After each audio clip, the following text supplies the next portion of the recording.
This is the Cycling Over 60 podcast, Season 2, Episode 36, Advocating for Bike Safety, and I'm your host, Tom Butler.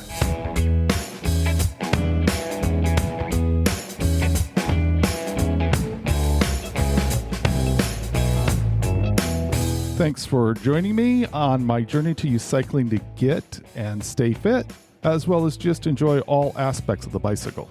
The Cycling Over 60 Strava Club is slowly growing. I am trying to post things that I think people might find interesting. Plus, I am working on planning some club events in the near future. One thing I would love to see is people posting upcoming rides in their area, and then to drop some images in after the ride for everyone to see what's going on all over the place. I need a different banner for the club, and I would love to make one out of your ride pictures. I am continuing to plan the 400-plus mile trip across Washington that is the challenge for this season. One area of the route that poses a particular challenge for me is the second day when I start with 42 miles climbing 6,923 feet. If I was going to do that today, I think I might only be able to average about 6 miles an hour for that section. So that means 7 hours to just do that first 42 miles. And then I have another 32 miles to go. That's not unbearable, but if I have to stop much, it can make for a pretty long day. And then there is another day with 7,700 feet of climbing that also will mean slow going. The main issue will be trying to keep my heart rate at a reasonable level. I need to find something to train on that would be at least 5 miles with a consistent 4 to 6% grade. I would like to ride that occasionally to see if I can keep my heart rate under 155 beats per minute. I think I can maintain that level for 7 hours with only a few breaks. I have started wearing a continuous glucose monitor again. It makes such a huge difference for me to have that data. The other night, after a ride, I went out and had Indian food. I had rice and naan to test how I would react. My blood glucose level really spiked. I was hoping that I had become less sensitive to carbs, and I was hoping that the ride might help with that, but I certainly didn't see a good response after the meal. It is possible that there was some added sugar to the dish I had. Any added sugar at all really triggers a blood glucose response from me. But I think this was just a response to the white rice and the refined wheat in the naan. I am trying to get back on track to bring my weight down under 200 pounds. And for now, the CGM is just really valuable to me in those efforts. This weekend, we get to try out my wife Kelly's new bike, and I am really hopeful that it goes well and we start riding together.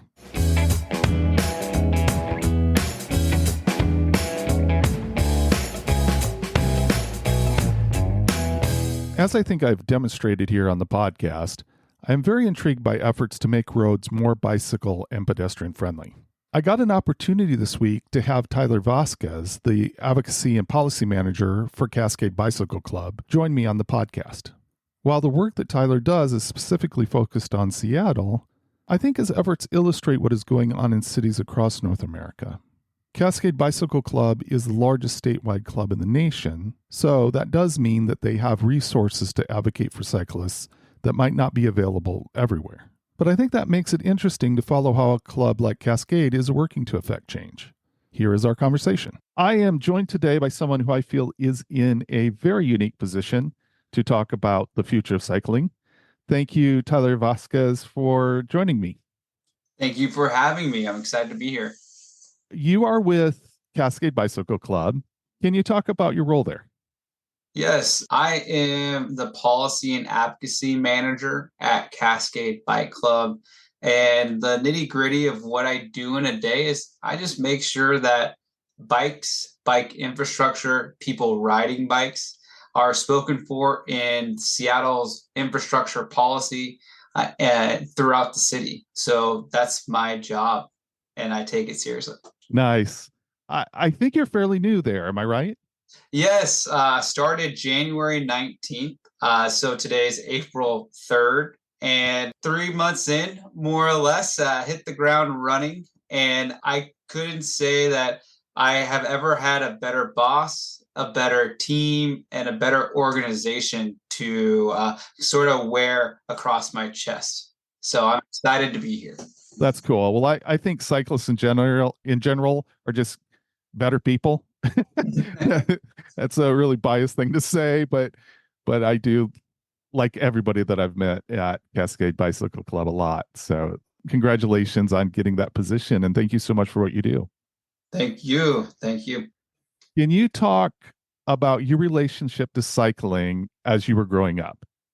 So I grew up in Southeast San Diego, which we didn't really use bikes for transportation to commute. And so my relationship with biking was primarily recreational. I got a bike for Christmas, and the limit of my kind of the boundary was block to block. And we lived at one end of the block, and our family friends were at the other end of the block. So that was the boundary of how far I rode my bike. I find it a little bit interesting. It sounds like San Diego at the time was not very advanced as far as bike infrastructure. Is that a fair comment? I would say that the mindset was more for recreationalists. I would say that cycling has always been in the DNA of certain neighborhoods in San Diego. Triathlon was born there. And so there's a lot of routes and there's a large amount of cyclists. I just think that it's more car centric transportation system to actually think about riding your bike to work is may more or less be taboo for a large amount of San Diegans. Interesting. Have you always been interested in being active?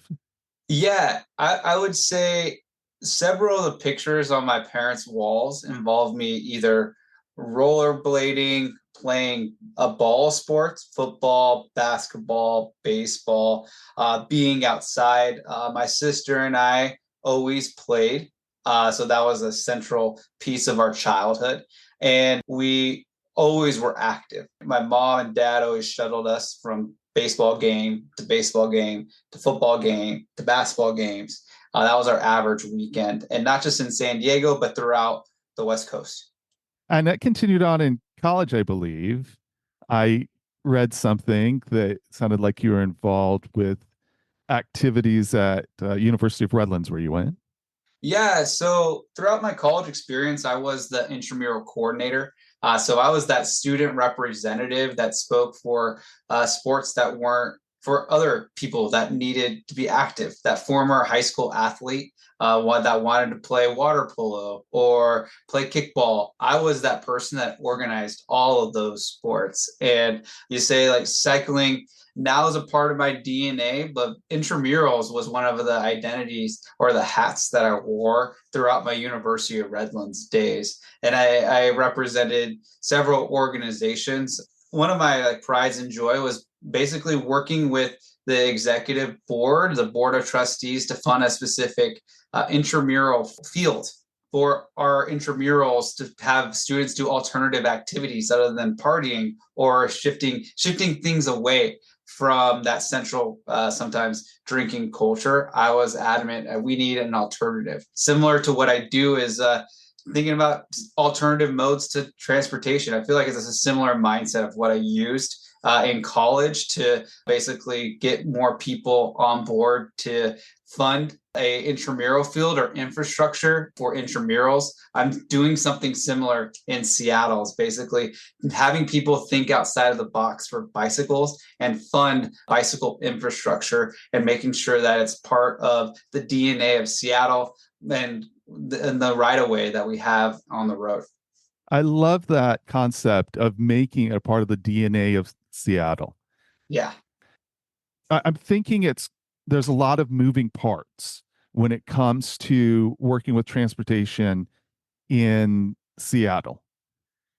But I'm thinking that as an advocate for intramurals at a university, Yeah. that it's probably complicated system there as well. And Yeah. I'm thinking that you were kind of introduced to the art of working within competing and complicated, Mhm. not just financial resources, but other priorities, things like that. It seems like you Right. were probably introduced to that kind of as a student. Right. I was introduced that as a student, and I think just my college idealism hasn't really rubbed off yet. And one of the things I always think about is like my message I don't think has changed since I've been in college. I've always thought safety is a big thing, and we're having a rise in sort of like arrests and stuff like that of some of my friends for the drinking culture. And I was like, we got to have a safe alternative. If we schedule games later at night, people would want to play. If we have competition, people want to come out and watch. And so that's how I phrased it. And sort of that simplicity of breaking down an issue and sort of sticking it to your messaging and making sure that's safe and a safe alternative is always there for people, that people will choose that safe alternative, whether it's an intramural field or what I'm doing now. I think is pretty simple, that we lead with safety, and that safe alternative, people will choose it. And so I would say that I got introduced to sort of that mindset of advocating for something, but it's always been the same message from when I was 21 to now that I am in current days. I like it. How did you become interested in transportation planning? In 2016, I started walking to work. So not just I'm a bike advocate, I ride my bike, but I also am a runner. I walk. I use the public space for multiple modes, for all modes, more or less. And there's a time I was walking, I think it was 2016 or 17, and I was walking down the University Bridge. And my partner at the time, I sent her a text saying, "This means progress." And there was the bicycle lanes across the University Bridge. And from that moment, it was just kind of like a light that went off. I was just like, what does this mean? How does this? I didn't know this was something, more or less. I majored in business and race and ethnic studies from University of Redlands, and I didn't know that active transportation or urban planning was a field of study because Redlands was so small. And from 2016, 2017, I think it was the Move Seattle levy started funding more infrastructure specifically for bikes. And so I started riding my bikes more and trying to piece things together. And I wouldn't say that I was born in this industry, but I think the industry more or less chose me from that day, just to see those bike lanes, how can I do this more or less. And I've been sort of being able to use that infrastructure, and then I ended up realizing and kind of making that all of that pathway towards active transportation policy, make it happen 7 years later. Well, I'm glad it chose you because I think the optimism and the passion and the desire to see something come about that's for the public good, I think that's fantastic. And Yeah. I'm really glad that you're on board with Cascade. Now, people from all over will be listening to this conversation. So I would like our discussion to reveal some broader issues about bicycle transportation, about active transportation. So kind of looking specifically at Seattle, but kind of, looking away to apply that in a bigger sense. I'm wondering if, giving some context, do you have data that shows information about cycling injuries in Seattle or in kind of that alternative to car transportation mode, whether it be walking, pedestrians, or cyclists, about kind of where Seattle is as far as that is concerned? Thanks for noting that. I would say Seattle is really good at sort of noting the high injury areas and also noting where high injury or serious injuries occurred and where deaths have occurred.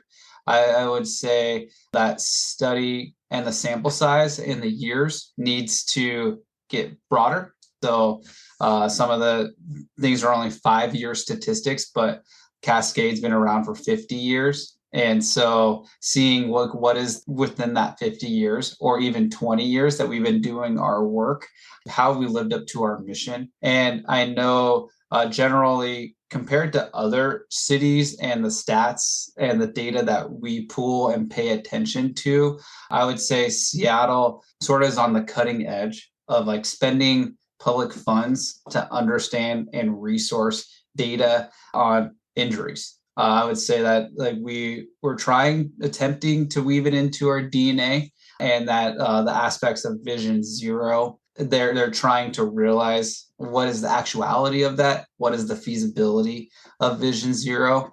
There's a lot of data points that they're trying to pull into one metric. Getting back to your question, compared to other cities, I think that city of Seattle is researching has data that they are providing to the other arms of government, mayor's office, and the city council members for them to make educated decisions on where they want to spend money.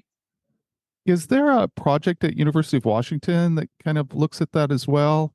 Most likely. I know that for me, I found the Seattle transportation plan through graduate school.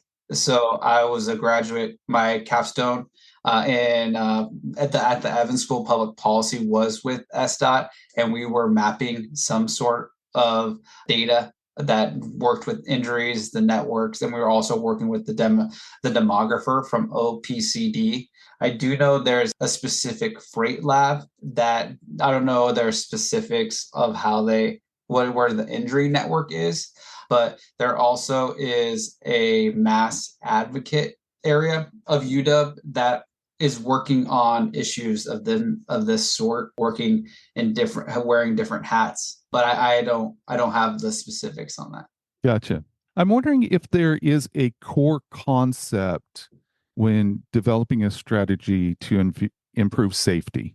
I would say that safety is simple, and that when you have safe streets, it benefits everybody. The word safe can be defined many, many, many different ways and interpreted in many different ways. So in my role at Cascade, when I advocate for safe streets, I would say the first thing is slowing down vehicular traffic. Just that one concept has many different things that you can do, whether it is speed bumps or narrowing traffic lanes, and that bicycle lanes have been proven to slow traffic down because they narrow the lanes, they provide more users on the user experience, so more cyclists are riding on the roads, and people have to pay more attention. One of the things that we're seeing is safety and the conflict sometimes and the reason why there's some serious injuries like distracted driving. So that's a whole nother ball that I can't really get into, but I see that the alternative to not having bike lanes doesn't surpass the benefit of having a safer street with bike lanes. I think I am like other older cyclists in that I feel less invincible than I did when I was younger. Yeah. How important do you think safe bike infrastructure is to get people to use a bike later on in life? I think about this every day, more or less. I think that our population is aging. You referenced that you're an older guy, but my dad is a cyclist down in San Diego, and he rides his bike every day. And he doesn't use bike lanes. They don't have bike lanes. I've ridden his route with him several times. Getting more people to ride and having more protected bike lanes for the aging, not just the aging population, but also the school students, the safe routes to school, more or less, is very important so that we can make sure that people are healthier, people are safer. There's like a whole Rolodex of reasons why protected bike lanes benefit the community that they are put in. You mentioned Vision Zero, so Seattle's Vision Zero initiative. It aims to eliminate traffic fatalities and serious injuries by 2030. How is Cascade Bicycle Club working with the city to achieve that specific goal? Cascade is, I think, a leader in this space. When I think about my work, Vision Zero is important to us and is important to me. We've seen several fatalities from 2019 to 2023 of cyclists on major arterials. And so when SDOT has a fatality on their space, we're one of the first organizations to reach out to them and be like, what remediations are you building? What are you doing, more or less? What are your constraints? What needs to happen so that this cyclists are not killed? And so that's why we're focusing on in our levy to fund those bike infrastructure, because one of the first things that we hear when we ask for more bicycle infrastructure is that there isn't enough funding to do the remediation for that specific area, whether it is to daylight the whole intersection so people have more time to see cyclists when they ride, add a protected bike lane, add a more comfortable parallel route in that specific area, traffic calm that street. So if there's a gradual left-hand turn, make sure it's more perpendicular. So cars have to slow down fully if it's a yield, or slow down to 10 miles an hour to 5 miles an hour to turn left, rather than have them have a gradual left that goes quickly up a hill. So those are some things that Cascade does on a day-to-day basis with the city of Seattle, to be in the room and talk about Vision Zero. We give SDOT feedback all the time on what they can do. And we always say that we're not the expert, but we have the stories to tell on everybody's experience using the bike network, using the pedestrian network, and using the roads in Seattle. I think that's one of those lessons that can be applied anywhere, is that Cascade Bicycle Club has kind of earned a place at the table, I think would be the right way to say it, because of the years that Cascade has been around, the experience, kind of how seriously Cascade takes your role in advocacy. And so just having that organization, I think Cascade is considered the largest statewide bicycle club in the nation. And just kind of having that, the representation of so many cyclists, I think that allows you guys to have that voice, to be there, because local officials know that you play a big role with the cycling community. Thank you for saying that. One thing I always say, that many people know Cascade by the many different programs we do. So we do a lot of advocacy, yes, but we also we help, I would say, over 50,000 students through our Let's Go program ride. And so a lot of people know our education programs. And when you talk about the scale or how big Cascade is, yes, we're the biggest bicycle club in the nation, but we have a large amount of things we do to help the community and aid the community to choose biking, to ride biking, to make sure that they don't teeter off from cycling when they get into 14 to 15, that they continue riding and using the infrastructure that we advocate for through 50s, 60s, 70s, 80s, 90s, 100s. So I love it. Now, equity is a major focus in transportation planning. Mm-hmm. How is Cascade working to promote safe and accessible cycling infrastructure for all Seattle residents, regardless of background or neighborhood? The first thing that I think that's underplayed with Cascade is the organization has gone through a way to hire a more diverse employee base. And so when I look at safe routes in particular neighborhoods of color, they hired a Mexican to do this job. Like, I'm a Mexican American. They also hired a Black leader, Lee Lambert, to lead the organization. And when we go advocate for our bicycle lanes, we also advocate, we can't take our skin off, more or less. And we advocate and we talk to bicycle lanes in Southeast Seattle, and we represent the community. We try to represent the community, but also we build relationships with communities. Talk about direct routes in these specific areas. We want to make sure that there's an investment on Rainier Avenue South, and making sure that there's a safe, reliable route for bike routes north to south. and also making sure that there's a more east-west connections through the Rainier Valley. We're thinking about how to approach that, but we do think that there needs to be a completed network in Southeast Seattle, and there needs to be incremental increases in cyclists using those bicycle lanes. And that's where we have the ability to see that our record and have data that if you do build bike lanes, people will use them. And we've got to make sure that the communities in Southeast, Southwest Seattle, we want to make sure that the bike lanes are robust. People feel safe when they ride, and that these are usable and in comparison to what we have in North Seattle. There is an issue of development. One of the complex things, it seems like to me, is that there's a constant effort to develop the city, to figure out, how do we change this? How do we change that?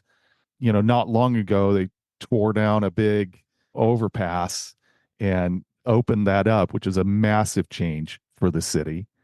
I'm wondering about how you interface in a way that takes in account all the changes that happen with the city, and as those changes are happening, kind of keeping up, keeping the bike policy current to fit in with all the changes. If I were to reiterate what you said, is like Seattle, what we see is progressing, because you referenced the 99 aqueduct getting torn down, and we see that there's a multimodal corridor that's being built on the waterfront.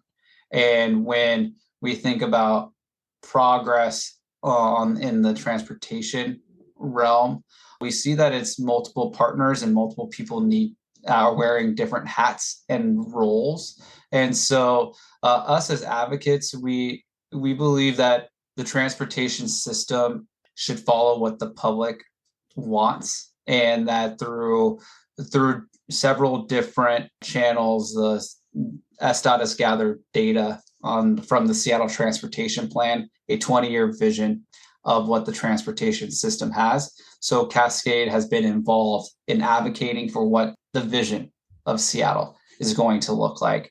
There's growth plans. There's a lot of plans. There's plans for the plan.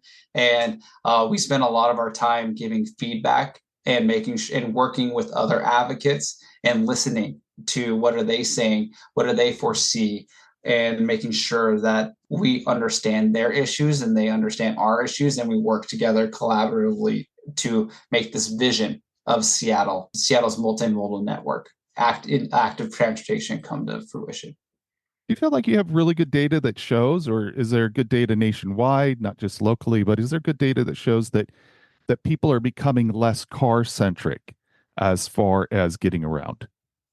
I would say that I can't quote specific data to you, but I would say the overall feel or like cities that are focusing on active transportation, there's a desire to be there. If you're a mega billion organization, they want to make sure that their employees have a good active transportation network. And also cities use that to publicize and recruit large businesses to be there. And so that in order for, I'd say, cities to be more relevant in recruiting businesses, they need an active transportation network that their employees can use, and that are attractive to large events such as FIFA or the Olympics on a larger worldwide scale. I was just in Paris for a vacation, and they're building the Olympic system in the Olympic villages and everything into their active transportation network. And I think that's one of the biggest sellers to get these large events to your cities is the active transportation network.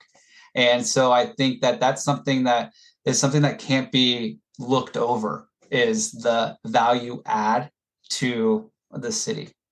It's so funny that you go to Paris on vacation, because I hear a lot about that Paris has been transformed over the last few years into a real example of active transportation. It seems like you had been working your whole vacation, just kind of investigating things. You should tell my boss that, Vicky, so I don't have to use vacation time. But yeah, it was great. I would say I'm putting a PowerPoint together to show to our my other colleagues to be like, hey, this is what Paris is doing. One large takeaway that I think I really value was something that I don't think we could build, but it has to be persuaded or talked about and be communicated, is how pedestrian centric their transportation system is. And so prior to cars, Paris was built. And so people will cross streets and cars will stop for pedestrians first. Like looking both ways is always really, really valuable when you cross a street, but cars are also taking into account you on the road first. That's the same thing in Rome, is that pedestrians cross streets, they jaywalk, they move around the city, but the cars are second and the pedestrians are first. And that's not what we have in the United States. So on December 21st, I had a conversation with Tom Babin, and we were talking about winter cycling, but he brought up what he has recognized in going, different places in the world. And there are some places that there's just a feel for cycling that, we just don't seem to have here in North America. I'm wondering if educating drivers, if there's some value to that. There's obviously value in infrastructure, but if there's things that can be done about educating drivers, and if so, if Cascade is involved in that at all. We're not involved with educating drivers. What I can say on that is that if we had a large amount of cyclists use all the bike lanes, you have to pay attention to them. And so every single morning, every single night, every single day in those cities that are more cycle centric, they have an adoption rate which is significantly higher than the United States. So they have to pay the cars have to pay attention to them. And one of the things that I see with the network that I'm working on is that a large amount of those networks have created spaces for people to travel to their like daily destinations, their schools, their libraries, their grocery stores, that they're choosing bikes first. And so they have a network that leads them to these 15-minute destinations. And you're not just seeing me in Lycra riding around, you're seeing the people that are using their bikes to go to the grocery store, and also the families using these e-bikes now to take their families to school, to the library. And you're seeing just more people using bikes to just as daily routes and daily usage. I want to be careful how I say this because I think cyclists get blamed a lot for things that are more about infrastructure and or the lack of infrastructure. But would you say that there is an educational component for cyclists to learn how to ride more safely? I would say there is a reason why Cascade Bike Club holds cycling in urban setting classes, also adult education classes, and there's a reason why we teach cycling in cities. I think those are the education components that we've identified and the curriculum that our adult leaders facilitate. And I wouldn't speak for educating all cyclists because there's different issues, there's different pinch points, there's different risk assessments that each cyclist has to choose on their daily ride, not just in the United States, but in Europe and within any infrastructure. And when I've reviewed some of the curriculum for adult education classes, they are teaching how to ride safely in the city and some of the externalities that they're faced with. So I wouldn't say that cyclists need to be educated. I just think that there's a reason why we hold those classes. Gotcha.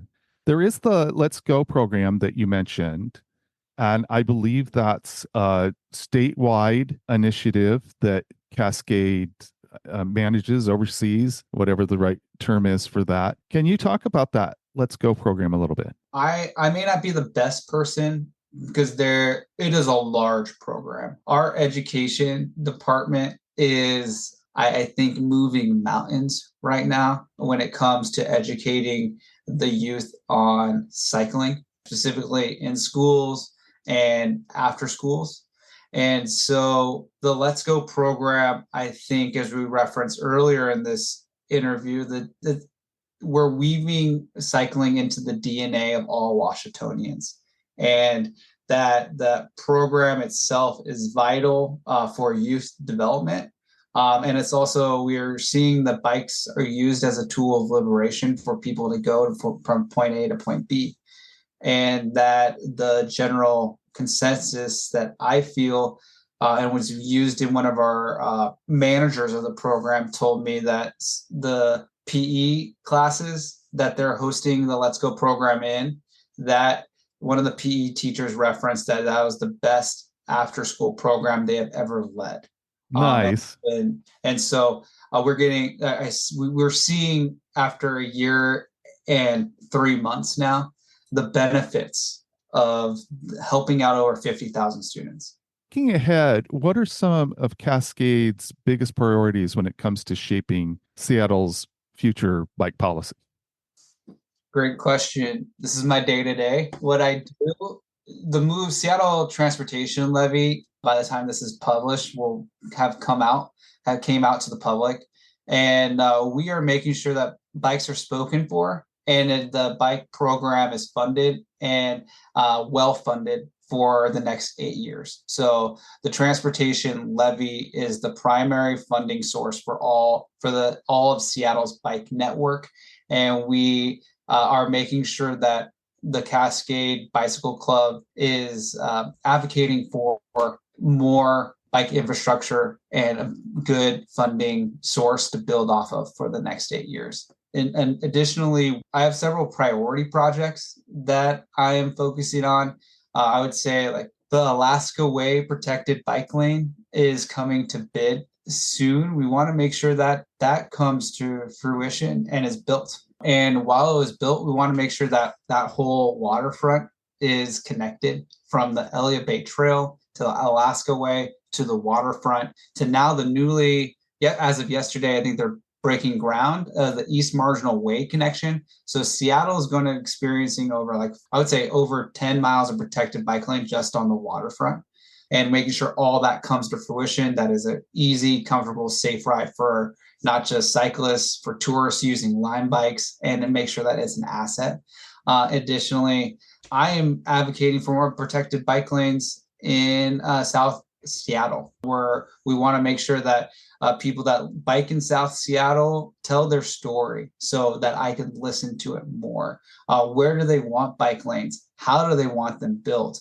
What is an alternative routes that they use? And what is some pinch points that they see on a daily basis? We want to make sure that over the next 8 years, there's protected bike lanes built in South Seattle. Now, I'm reading a bit into what you're saying, which again, I think is one of these broader principles that is applicable anywhere. It seems like if there is an interruption in a bike network, then that can shut down a lot of traffic. Just having a block or 2 blocks where it's not safe, it's not protected, it's not bike friendly, then it kind of really limits the value of that network. Is that right to say? This is a bike metaphor, but we use it for the bicycle network, that the bicycle network is only as strong as its weakest link. So we think that filling the gaps in the bike network, we've identified them, is vital for a better connected network in the city of Seattle. How have you found Seattle city officials to be? Would you say that they're fairly sophisticated in their understanding of the needs of cyclists? I would say the Seattle individuals that I have talked to are very pragmatic, and they have a pragmatic approach to how they navigate and work with cyclists, the cycling community, also the pedestrian community, the freight community, all of the other communities. And so I would say that one of the roles that Cascade plays in conversation with is working with them is understanding their priorities and approaching them in a pragmatic way too. So understanding what is in their district, where do they want to see incremental change? What is the right investment where? And we're working to make sure we understand that approach. And also the same for other elected officials is I think it's reasonable to have questions. And to one of the things that we take upon ourselves is we have answers. We sit at the table, and I like this euphemism is like we'd like to break bread and just talk. And I think human to human, that's the best thing that you can do. And one of the things that I've seen with all the elected officials is that they're willing to talk and they're willing to ask questions and give answers and go back and forth, which is greatly appreciated, not just with Cascade Bike Club, but as all citizens. To be able to talk with your elected officials is a very valuable source. And I think that me as a citizen of Seattle, I just value that a lot. Now, I bring this up a little bit tongue in cheek. Of the 8,760 hours in the year, the West Seattle Bridge is going to be closed 2 hours for bicycle only traffic. That doesn't seem like a huge thing, but recently the Seattle Times tried to turn it into a big thing. So I'm wondering if you have any thoughts on that. Yeah, I would say we just disagree with them, and that's 2 hours. That the event, as I should say, an amazing event is going to happen, the Emerald City Ride, and we just really believe that more people should see the beauty of Seattle by bike, and that this event is welcome to everybody. We do work with other bicycle clubs to have entries and such too. And so one of the things that I just think that as I was describing, the Emerald City Ride is attractive for everyone. And I think it's going to give many people a different view when they look back over their shoulders on the West Seattle Bridge when they're riding their bike of the city of Seattle, and just appreciate what we have, what we're building, all the flowers blooming and everything. It feels a little bit strange to me that an organization like the Seattle Times would would have a problem with this. There's this element, I don't know if it's kind of bringing up that the roads are for cars. When you shut down a road like that, and again, 2 hours on a Sunday morning, it's not like rush hour. 2 hours on a Sunday morning, it just seems like there's an element of that's for cars. Bikes don't really belong on it. Do you think there's that element there? I I think the comment section sort of speaks for itself, where you're scratching your head. And one of the things that at Cascade, we're very pleased with the outpouring of support that has given to the organization, the bike ride. And I think that the comments themselves sort of speak to that there may be some conflict, but I really think that at Cascade and a Seattle resident, we just are full-heartedly thanked for everything, that the positive remarks and the kind of head scratching that many of Seattleites have done on the article. One of the things that they pointed out was there's like this is somehow unfair that like Cascade Bicycle Club is being given this resource and they're going to leverage that resource, the resource being access to this bridge for this ride. And they're going to leverage that resource into money that then will be poured into advocacy for bicyclists at a time when Move On Seattle is being talked about and everything. It's kind of this unfair access that Cascade Bicycle Club is getting. Now, again, that seems poorly researched as far as I'm concerned by Seattle Times, because this isn't like the first year that this is done. I don't remember how many years it's been going on. It was paused, I think, 2 years starting with the pandemic. But this Emerald City ride has gone on a long time. It's been something, as I got into cycling again, something that I was really disappointed that wasn't going on, because I think it's a unique community event. What would you say in response to like the history of Cascade with this ride? hmm hmm First, I'm just going to reiterate that the Emerald City Ride is an amazing event, and that the history of the event has allowed many cyclists experience roads such as the 520 bridge or the 99 tunnel in ways that they wouldn't. And so when we think about the Emerald City Ride, I think that that is an event in our like or on our event calendar, and that Cascade is known for many different facets, of which events are one of them. And advocacy is another hat that we're known for. We also have education that we're known for, and we also have just general people, our ride leaders that we do. And so the Emerald City Ride, I think, shows many Seattle residents different areas of the city that they wouldn't see if they were in a car. And so having an event, I think, goes back to our mission. And so making sure that people enjoy cycling. And so this is just another event in our it's not just another event, it is an event that we hold closely, and we really enjoy and thank the city of Seattle for working with us. And we have done all the right process and gone through all the channels to make sure it happens. Well, it's fantastic. I'm registered. I'm looking Yes. forward to it. And my wife is getting a bike. Hopefully Friday it arrives, and that will be her first Cascade Nice. ride. So Yes. that's really exciting, because I got my son-in-law involved, and my daughter then got involved, and then now as a whole family we'll be riding the Emerald City ride, which I think is another aspect, right?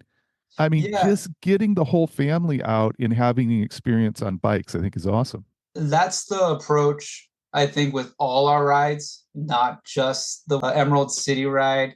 And that you're not alone with the family aspect. We have a 7 mile route, we have a 22-mile route, and that this is the approach that many families, not just from Seattle, from Bay Ridge, Vashon, Snohomish County, Pierce County, are choosing to ride and throughout Seattle because it's approachable. We also like e-bikes are welcome on the ride. That has the ability to get up the hills faster, move around. You could enjoy the spring air. It's May 5th. And so that's just something that we're looking forward to it. We've got several emails from people that have expressed that their whole family's coming. And so that's something that our organization is buzzing right now just for the Emerald City ride.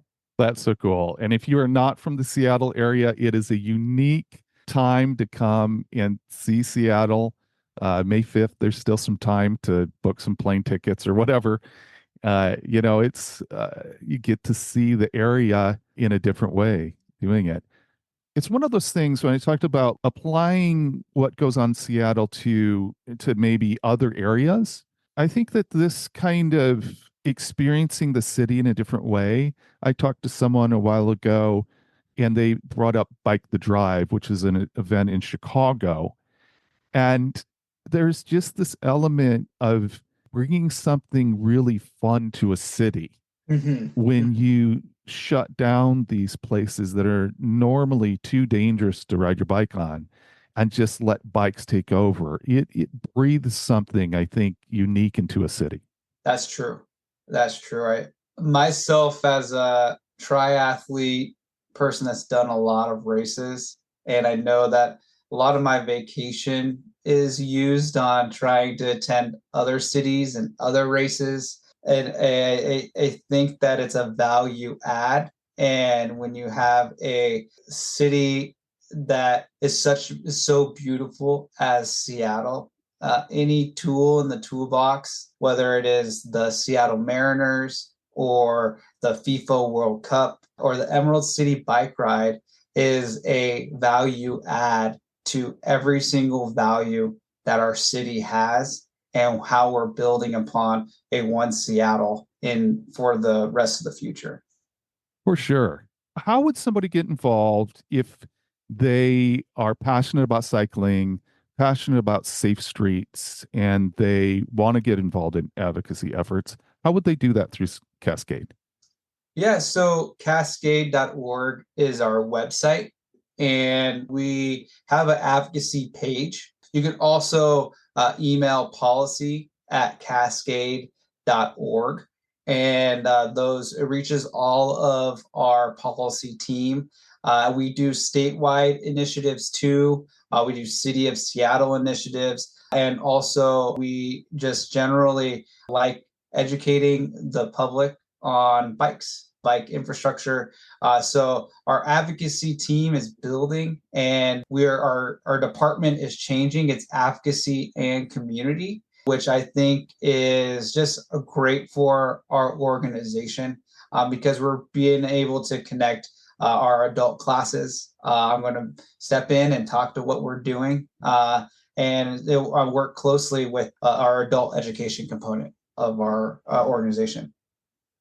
There is an event coming up at the end of April, the Bike Everywhere Luncheon, Mm-hmm. and I am coming to that. Yes. And what's interesting about that is I don't take my bike on public transportation.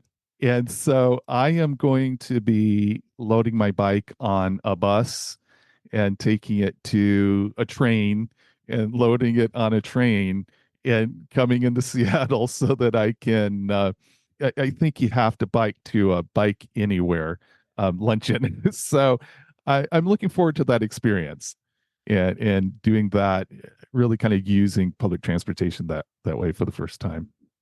I'm looking forward to the follow up with you to see how it went. Yeah. I already know it's going to go fine. I know it's going to go great. And I'm actually looking forward to it opening up some different routes for me. So, yeah. We've been seeing a large amount of people use the trains, the systems to get downtown. And so one of the things is that when you invest in infrastructure, sound transit, protected bike lanes, people use them. I really think that investing in bike infrastructure, you'll see incremental increases in bikes across the board, across the city. And so I'm excited that you're doing that. Yeah, the luncheon's pretty much sold out too. So we're getting a lot of traction, and it's our largest fundraiser that we have every year. And so we moved it from a breakfast to a luncheon this year so more people could come and have less excuses. Just playing. But we're really excited for us. At Cascade, I think we're in great hands with Lee Lambert, our executive director. He's really been pivotal in my development as a leader, but also the development of the whole staff. And he'll be there. We're excited about the future of biking in Seattle. What are some personal biking adventures you have on the horizon? Yeah, so I'm actually later this month, I'm heading down to San Diego to ride the Giro with my dad. And my partner I'm riding with her. She's planning on doing the STP for her third time. This will be my eighth. And my father will be riding the STP too, and this is going to be his fifth. So those are the big rides that we have planned for this year. Fantastic. Now, is your dad in the cycling over 60 demographic? My dad is he's a veteran cyclist. He is 56. Okay. So he's getting close. He's almost there to cycling over 60. He is, but I'm not going to tell him that this soon. Well, Tyler, thank you so much for taking the time to do this. I know that this has been a busy time for you, and I just really appreciate you taking the time to do this. Yes, thank you, Tom. I look forward to building a relationship with you. And also, I wanted to tell the audience I'm looking forward to hearing from you and making sure that biking in the state of Washington is safe. Also, biking throughout your journey, your life is an enjoyable one. Awesome. See you now. Bye.